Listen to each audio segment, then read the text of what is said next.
Hello' everyone, মই আকৌ এটা নতুন ভিডিঅ'লৈ আপোনালোকক স্বাগতম জনাইছোঁ। এই ভিডিঅ'টোত মই মোৰ ভাল পোৱা সহজতে কৰিব পৰা 3টা ৰেচিপি দেখাম, যাতে পটাপট কৰি হয়, মানে ইমান টান নহয় আৰু সহজতে কৰিব পাৰি।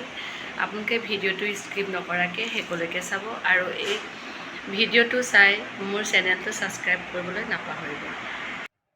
এয়া প্ৰথম ৰেচিপিটো হৈছে বাদামখিনি মই গৰম কৰি লৈছোঁ। বাদাম গৰম কৰি হোৱাৰ পিছত এয়া বিলাহী 2টা আৰু নহৰু জলকীয়া সেইবোৰ গৰম কৰি লৈছোঁ টাৱাতে। গৰম কৰি বাদাম আৰু লগতে পিঁয়াজ এটা আৰু এয়া মাছ 2 পিচ আছিলে, মাছ 2 পিচো ডাঙৰ মাছ 2 পিচ আছিলে, এই 2 পিচো গৰম কৰি লৈছোঁ। আগতে ফ্ৰাই কৰি থৈছিলোঁ, এনেই টাৱাত গৰম কৰি দিছোঁ পোৰাৰ গোন্ধটো আহিব বুলি। এইখিনি উলিয়াই এটা প্লেটত বাদামৰ বাকলি আৰু পিঁয়াজৰ বাকলি গোটেইবোৰ গুচাই মেলি ৰেডি কৰি ল'লোঁ। ৰেডি কৰাৰ পিছত মিক্সিৰ বাতিটোত গোটেইখিনি দি দিছোঁ। দি হোৱাৰ পিছত সোৱাদ অনুসৰি নিমখটো দিব, তাৰপিছত মিক্সিত গুড়ি কৰি দিব আৰু লগতে নেমু অকণমান চেপি দিছোঁ। আৰু এয়া গুড়ি কৰি হৈ গ'ল। গুড়ি কৰি বাতি এটাতে উলিয়াইছোঁ। আৰু আপোনালোকে এনেকৈ কৰি খাই চাব, বহুত টেষ্টি হয়, খাই বহুত ভাল পাব। আপোনালোকে কেনেকুৱা পায় জনাব বাৰু মোক। আৰু এয়া বইল ঔটেঙা মাছটো কেঁচাকেই বইল কৰি দিছোঁ। মই এয়া কেনেকৈ বনাওঁ আপোনালোকৰ আগত কৈ আছোঁ। এয়া কেৰাহীত মই পানী উতলাই লৈছোঁ। তাৰপিছতে কেঁচা হালধি, নহৰু, আদা এইখিনি খুন্দি মই নিমখ অলপ উতলা পানীত দি লৈ এই খুন্দি থোৱাখিনি এয়া দি দিছোঁ। তাৰপিছত আলুটো কাটি আলুটো মানে কি এনেই ভাল লাগে কাৰণে দিছোঁ আৰু আলু এটা।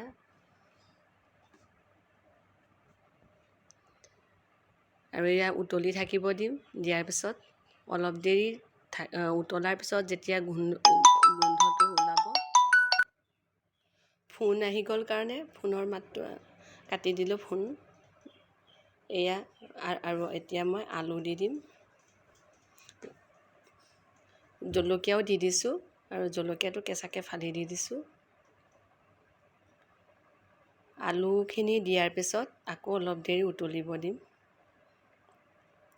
আৰু ইফালে ঔটেঙা কাটি ৰেডি কৰি থৈছোঁ অলপ উতলাৰ পিছত। আৰু ইফালে মাছখিনি দি দিছোঁ, কেঁচাকেই দিছোঁ।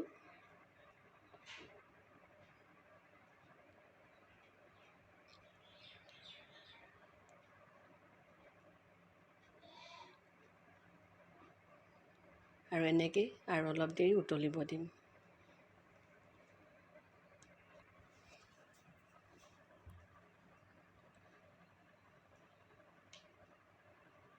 অলপ দেৰি উতলাৰ পিছত এয়া ঔটেঙাখিনি দি দিছোঁ।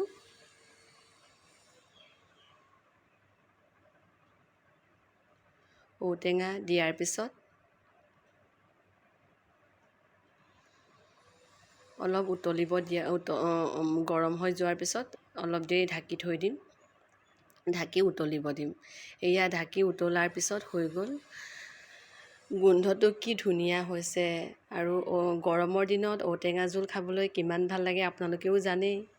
আপোনালোকেও বনাই খাই চাবচোন। আৰু মাছটো ডাঙৰ হ'লে এনেকৈ দিলেও বহুত টেষ্টি হয়। আৰু ঔটেঙাৰ লগত দিলে কেঁচা মাছৰ গোন্ধটো নাথাকে, বহুত ভাল লাগে খাবলৈ। আপোনালোকে বনাই চাব, বনাই চাই কমেণ্ট বক্সত জনাব। আৰু এটা এই সৰুকৈ এনেকৈ বনাই খাবলৈ মন গ'ল। বিলাহী, পিঁয়াজ আৰু জলকীয়া, নহৰু, আদা খুন্দি গেছটো অলপ কমাই এনেই মাছটো অকণমান ফ্ৰাই কৰাৰ পিছত লগতে দি দিছোঁ। দিয়াৰ পিছত ঢাকি থৈ দিম নিমখ জলকীয়া দি। ঢাকি থোৱাৰ পিছত আৰু অলপ দেৰিৰ পিছত ঢাকি থৈ যেতিয়া আপুনি উলিয়াব, বিলাহী পিঁয়াজ যেতিয়া গলি যোৱাৰ পিছত এয়া গলি গ'ল। এনেকৈও বহুত ভাল লাগিছিলে খাই। আৰু আপোনালোকে এনেকৈও বনাই চাব, একো মছলা দিব নালাগে। জলকীয়া, নহৰু, আদা, পিঁয়াজ আৰু বিলাহী। সহজতে বনাব পাৰি সেইকেইটা ৰেচিপি মই বনাই আপোনালোকৰ আগত দেখালোঁ। আপোনালোকেও এনেকৈ বনাই খাই চাব। মোৰ বহুত ভাল লাগিলে খাই, ভাল হৈছিলে খাবলৈ।